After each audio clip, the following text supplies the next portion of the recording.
Assalamualaikum warahmatullahi wabarakatuh. Halo, perkenalkan nama saya Tariza Rahmawati Solihat dengan NPM 202101500980. Di sini saya akan menampilkan sebuah video terkait konseling lintas budaya. Dari permasalahan klien yang ditangani ialah seorang mahasiswa baru yang mengalami kesulitan beradaptasi dengan budaya atau kebiasaan di kampus tersebut. Kesulitan beradaptasi yaitu membuat klien tidak percaya diri di dalam kelas dan memiliki rasa takut dan kekhawatiran yang tinggi akan nilai yang dicapainya nanti. Bagaimana kelanjutan dan solusinya? Simak videonya ya. Terima kasih. Assalamualaikum.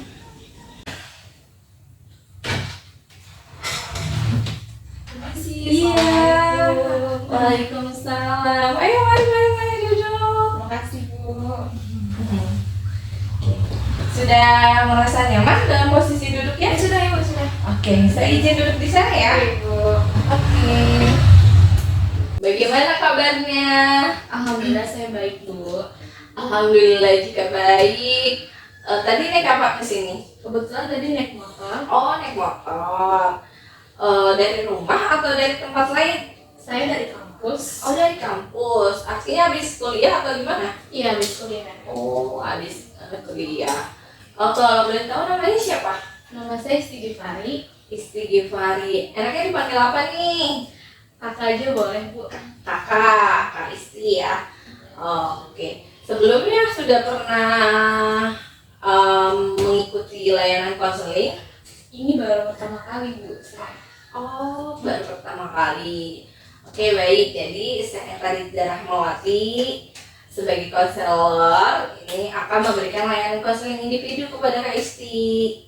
Sepertinya Kak Isti juga belum mengetahui ya apa itu konseling gitu. Iya.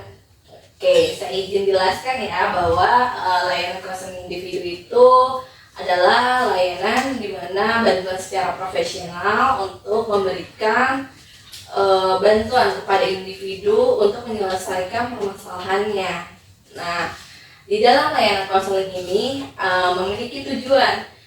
Tujuannya yaitu konseli atau klien bisa mengentaskan kehidupan efektif sehari-harinya dengan terganggu dan mengembangkan kehidupan efektif sehari-hari. Dan layanan konseling individu juga memiliki 3 fungsi, yaitu yang pertama fungsi pemahaman, nanti di mana Kak Isti dapat memahami lingkungan dan permasalahan Kak Isti sendiri. Dan yang kedua itu fungsi pengembangan, yaitu di mana Kak Isti bisa mengembangkan kemampuan Kak Isti untuk menyelesaikan permasalahan tersebut. Dan yang ketiga itu fungsi pengentasan, di mana nanti Kak Isti akan secara tidak langsung bisa mengentaskan dan memberikan kemampuan kekeliruan berpikir Kak Isti dalam menyelesaikan masalah tersebut. Apakah sampai di sini bisa dipahami? Iya Bu, bisa. Alhamdulillah jika bisa dipahami. Nah, dalam layanan konseling ini juga berdasarkan dari 5 asas, yaitu asas kerahasiaan, di mana Kak Isti menceritakan kepada ibu gitu ya, itu hanya diketahui oleh ibu dan Kak Isti. Dan yang kedua itu asas keterbukaan, di mana Kak Isti harus bisa secara terbuka dan dalam menceritakan masalahnya, tidak ada yang dikurang-kurangi, tidak ada yang ditambah-tambahi, pokoknya apa adanya. Yang ketiga itu asas kesukarelaan, di mana Kak Isti kan datang ke sini juga secara sukarela ya, tanpa adanya paksaan dari saya untuk datang kepada saya. Oke. Dan yang keempat itu ada asas kekinian, di mana pembahasan masalah yang nanti Kak Isti sampaikan itu benar-benar terjadi saat ini gitu. Dan yang terakhir itu asas kemandirian, di mana Kak Isti nanti akan diajarkan untuk menegakkan kemandirian Kak Isti untuk menyelesaikan permasalahan Kak Isti nanti. Oke. Berarti dalam sesi konseling ini saya harus terbuka dan jujur ya Bu? Iya betul. Jadi Kak Isti nanti harus terbuka, jujur, dan tidak perlu khawatir karena layanan konseling ini dijaga oleh asas kerahasiaan itu sendiri. Selanjutnya, sesi konseling ini nanti dibatasi dalam waktu 45 menit. Nanti jika konseling itu melebihi dari batas waktu, itu kita akan membuat pertemuan selanjutnya. Gitu. Bagaimana Kak Isti? Apakah setuju? Baik Bu, saya siap. Oke. Nah, jika setuju, saya ulangi, saya tekankan, saya tegaskan bahwa saya Kariza Muhammad Salihah sebagai konselor berjanji untuk menerima, memahami, dan merahasiakan segala data privasi Kak Isti, karena itu adalah janji atau ikrar konseling itu sendiri. Sebelum memulai konseling, ada baiknya kita berdoa terlebih dahulu. Ya, berdoa dimulai. Berdoa selesai. Sepertinya Ibu melihat ekspresi kamu sedang bingung. Ada apa dengan kamu, Kak Isti? Iya Bu, sebenarnya saya lagi bingung sama permasalahan yang sedang saya hadapi. Apa yang membuatmu bingung? Bisa diceritakan? Iya Bu, jadi saya kan baru diterima di salah satu universitas negeri. Awalnya saya senang dapat diterima di kampus tersebut. Tapi setelah 3 bulan perkuliahan, saya mengalami kesulitan di mata kuliah tertentu yang harus mewajibkan saya untuk menggunakan bahasa Arab dalam berinteraksi dengan dosen dan teman-teman yang lainnya. Saya sendiri tidak memiliki background pendidikan Islam sebelumnya, sedangkan teman-teman saya itu memiliki background pendidikan Islam. Jadi saya merasa bingung dan tidak percaya diri. Oke. Dari yang tadi kamu sampaikan gitu ya, Ibu mendengar bahwa kamu adalah mahasiswa, jadi setelah 3 bulan itu kamu baru merasa kesulitan beradaptasi ya dengan cara pembelajaran yang menggunakan berkaitan dengan bahasa Arab, tulisan Arab gitu. Nah, ketika kamu mengetahui teman-temanmu berasal dari pondok pesantren atau sekolah Islam lainnya, bagaimana perasaan saat itu? Perasaan saya hopeless dan tidak percaya diri Bu, karena saya selalu mendapatkan nilai paling kecil di kelas, sehingga saya memiliki niat untuk keluar Bu dari kampus tersebut. Wah, sangat disayangkan sekali ya kalau mempunyai niat untuk keluar dari kampus, tetapi saya juga mengerti gitu ya perasaan kamu saat itu.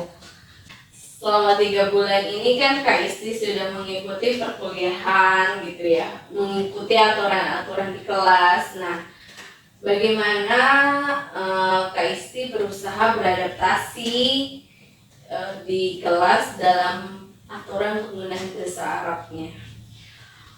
Kalau di kelas sih sebenarnya saya banyak diamnya Bu. Tapi cara saya beradaptasi itu dalam cara memperhatikan dosen ketika menjelaskan, walaupun ada beberapa materi yang tidak saya paham. Oke, berarti kan selama perkuliahan itu Kak Isti itu sering kebingungan ya. Tetapi apakah Kak Isti pernah meminta dosen untuk mengajar menggunakan bahasa Indonesia? Saya sebenarnya takut Bu untuk meminta dosen menggunakan bahasa Indonesia. Paling kalau saya nggak ngerti saya nanya teman. Bertanya teman terkait kosakata yang tidak diketahui ya? Iya. Oke. Artinya selama 3 bulan ini Kak Isti yang saya tangkap itu pasif, diam gitu ya di kelas, tidak banyak bertanya kepada dosen dan teman juga. Nah, kesulitan dalam bahasa Arab ya, benar begitu? Betul Bu. Kak Isti kan tadi sudah menceritakan bahwa Kak Isti kurang menguasai dalam bahasa Arab di kelas itu. Nah, seberapa besar sih pengaruh penguasaan bahasa Arab apabila Kak Isti belum menguasai sampai saat ini? Pengaruhnya sangat besar Bu. Saya sering mendapatkan nilai pas-pasan, bahkan nilai 70 dengan kategori B. Jika seperti ini terus, saya khawatir dengan IPK saya yang rendah. Baik, jadi sangat mempengaruhi ya antara nilai dan penguasaan kamu dalam bahasa Arab. Oke, Ibu juga melihat kamu terlihat ada rasa takut, khawatir bahwa kamu akan mendapatkan IPK yang rendah, tidak memuaskan gitu. Oke, nah dari diri kamu sendiri sih ada nggak kemauan untuk belajar mempelajari bahasa Arab? Kemauan ada banget Bu, tapi ketika saya mencoba belajar sendirian itu rasanya sulit banget. Berapa besar sih kesulitan itu jika diukur dalam angka 100% gitu? Mencapai 95% sulit banget Bu. Ternyata sulit sekali ya dilihat-lihat berarti selama 3 bulan ini Kak Isti selalu berusaha untuk bisa beradaptasi, menguasai bahasa Arab di kelas. Nah, apakah Kak Isti pernah mengajak nih teman yang dianggap unggul dalam bahasa Arab di kelas untuk belajar bersama? Kalau untuk belajar dalam satu ruangan sih jarang Bu, paling saya cuma tanya-tanya aja. Lagi pula teman yang unggul dalam bahasa Arab itu bukan teman dekat saya. Oh wala, berarti teman dekatmu bagaimana? Apakah membantu kamu? Teman dekat saya sih membantu saya. Dia merekomendasikan saya untuk membeli kamus besar bahasa Arab. Dia pun mengantar saya untuk membeli buku tersebut. Nah, apakah teman-temanmu mengetahui bahwa kamu kurang menguasai bahasa Arab ini? Teman-teman saya mengetahui dan mereka juga support saya untuk selalu belajar kosakata bahasa Arab. Sangat senang sekali bukan mempunyai teman yang sangat suportif. Tetapi kenapa kamu mempunyai niat gitu untuk keluar dan tidak percaya diri? Iya Bu, saya senang memiliki teman seperti mereka yang selalu support saya. Tetapi rasa tidak percaya diri saya ini sangatlah besar yang mempengaruhi keberhasilan saya dalam belajar. Jika seperti itu, apakah kamu sudah menceritakan kepada teman-temanmu hal ini? Menceritakan keseluruhan sih enggak Bu, cuman pernah saya tanya ke teman saya, gimana sih caranya supaya bisa bahasa Arab secara lancar. Terus mereka bilang butuh waktu lama untuk mempelajari bahasa Arab dan gak ada yang instan. Saya juga pernah diajak untuk mengikuti kegiatan majelis yang diadakan setiap malam Sabtu dan malam Selasa, di mana isi dari majelis itu adalah mempelajari kosakata bahasa Arab Bu. Betul sekali atas pernyataan temanmu itu bahwa tidak ada proses yang instan, jadi setiap kita menguasai sesuatu ya harus ada proses belajarnya untuk mencapai sesuatu tersebut. Nah, Kak Isti sendiri nih, apa masih tetap berniat untuk keluar dari kampus? Sebenarnya sih saya merasa sangat sayang sekali jika saya harus keluar dari kampus tersebut. Saya juga sudah berbicara dengan orang tua saya dan mereka tidak mengizinkan saya untuk keluar.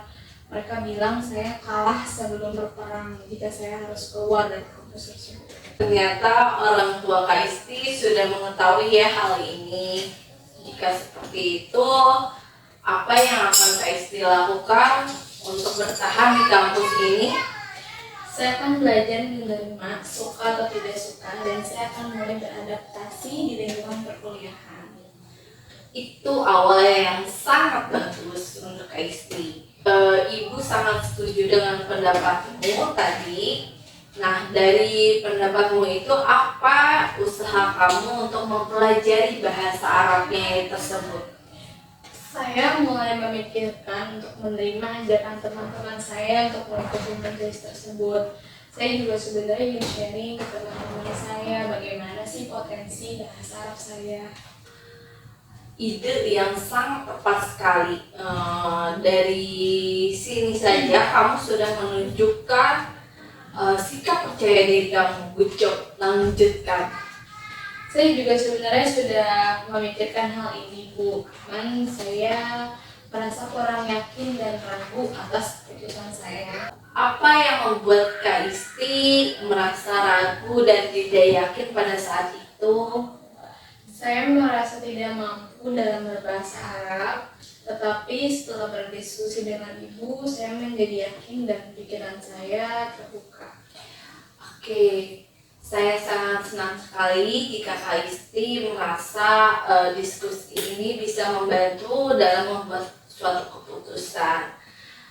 Saya yakin Kak Isti itu mampu kok menyelesaikan nanti perkuliahan ini sampai nanti, karena Kak Isti itu dikelilingi oleh orang-orang baik seperti teman, orang tua Kak Isti yang sangat-sangat suportif atas pilihan Kak Isti. Nah, Kak Isti juga bisa memulai membangun kepercayaan diri Kak Isti dengan mempelajari bahasa Arab di majelis tersebut.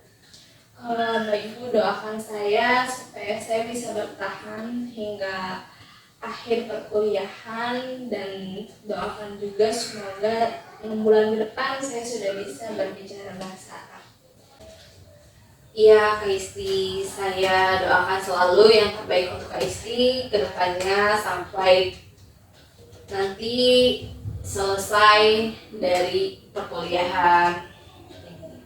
Mungkin proses konseling ini juga akan berakhir, tetapi saya ingin bertanya terlebih dahulu, bagaimana perasaan Kak Isti ketika proses konseling ini berlangsung dari awal sampai akhir?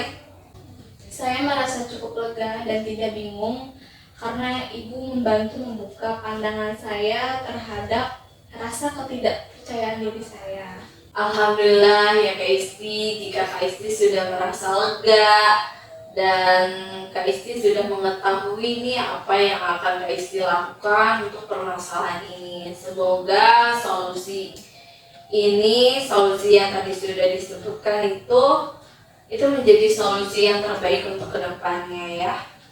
Nah, sebelum Ibu akhiri, adakah yang ingin disampaikan untuk saya? Sudah cukup, Bu. Oke. Jika tidak ada yang ingin disampaikan, mari kita tutup sesi konseling ini dengan kita membaca doa bersama. Ya, berdoa dimulai. Sudah selesai. Oke, mungkin itu saja pertemuan konseling hari ini. Terima kasih banyak pada Kak Isti yang sudah mempercayai saya untuk membantu menemukan solusi-solusi atas permasalahan Kak Isti. Semoga pertemuan ini menjadi kesan yang baik ya untuk nanti di pertemuan selanjutnya. Barangkali nanti kita bertemu di lain waktu atau kapan. Baik Ibu, saya juga mengucapkan terima kasih yang sebanyak-banyaknya karena Ibu telah membantu membuka pikiran saya, dan juga saya sudah merasa yakin atas keputusan saya. Mungkin saya izin pamit ya Bu ya. Iya, alhamdulillah jika seperti itu. Saya juga cukup senang gitu ya atas kepuasan Kak Isti gitu ya, atas kepercayaannya juga untuk datang ke sini. Oh, jadi mau pamit? Iya. Oke. Ya, baik, silakan saya antar ke depan ya. Ibu, saya izin pamit ya Bu, terima kasih banyak. Iya, sama-sama Kak Isti. Hati-hati di jalannya ya. Ya, assalamualaikum. Waalaikumsalam.